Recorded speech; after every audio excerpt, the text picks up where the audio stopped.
Menteri Perhubungan, Kepala Korlantas Polri dan Dirut Jasa Marga menggelar evaluasi arus mudik dan balik Lebaran 2026. Hingga Minggu malam, sebanyak 86% kendaraan telah kembali ke Jakarta.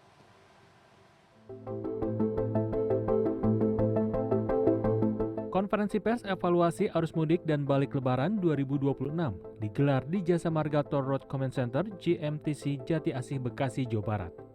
Direktur Utama Jasa Marga, Rifan Apurwantono menyatakan, hingga Minggu malam 29 Maret, sebanyak 2,9 juta atau 86% kendaraan telah kembali ke Jakarta. Data terbaru Jasa Marga pada Minggu pukul 22 WIB, sebanyak 166.000 kendaraan telah memasuki kota Jakarta.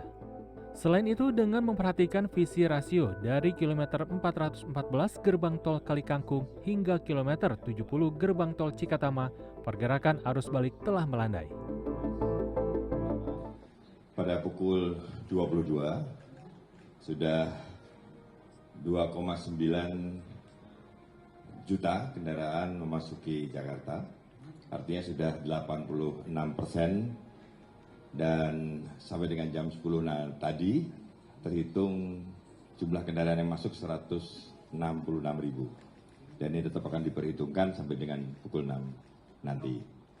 Dan visi rasio yang telah kami perhatikan dari seluruh ruas, pertama dari 414 Kalikangkung, visi rasio masih 0,3, Palikanci visi rasio 0,28, kemudian Cipali 0,22, dan Cikatama 0,36. Atas pertimbangan itu berarti sudah melandai pergerakan arus balik sejak dari 414 sampai dengan kilometer 70. Dalam kesempatan yang sama, Kepala Korlantas Polri Irjen Polisi Agus Suryo Nugroho menyebut peningkatan arus lalu lintas pada arus mudik cukup tinggi, tetapi dapat terkelola dengan baik.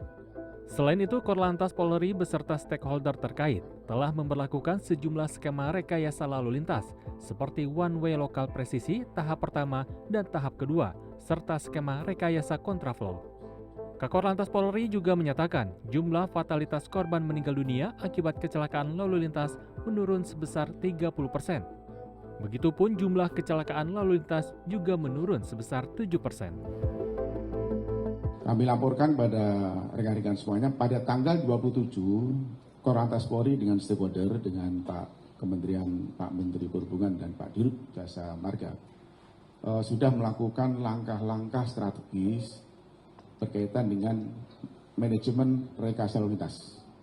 Jadi baik dari kilometer 55 hingga kilometer 70 kita sudah melakukan kontraflow, terus kami melakukan intervensi one way lokal tahap 1 presisi dan dilanjutkan one way lokal tahap 2 pada kilometer 263 hingga 60. Dari sisi Kamsel Tirta Lantas, alhamdulillah jumlah fatalitas korban meninggal dunia turun 30%. Demikian juga jumlah kecelakaan lalu lintas, operasi ketupat tambah KRYD, kegiatan rutin yang ditingkatkan, peristiwanya turun 7%. Adapun Menteri Perhubungan Dudi Purwagandi menyatakan, penerapan skema rekayasa lalu lintas one way lokal sepenggal presisi pada Minggu tengah malam dinyatakan ditutup. Pemberlakuan one way sepenggal presisi atau one way lokal presisi pada pukul 24.00 kami nyatakan selesai, tapi kami nyatakan ditutup. Pemerintah mengimbau masyarakat yang masih melakukan perjalanan arus balik agar berhati-hati dan mengikuti arahan dari petugas di lapangan. Rino Emiaranta, Indra Raharja, Bekasi, Jawa Barat.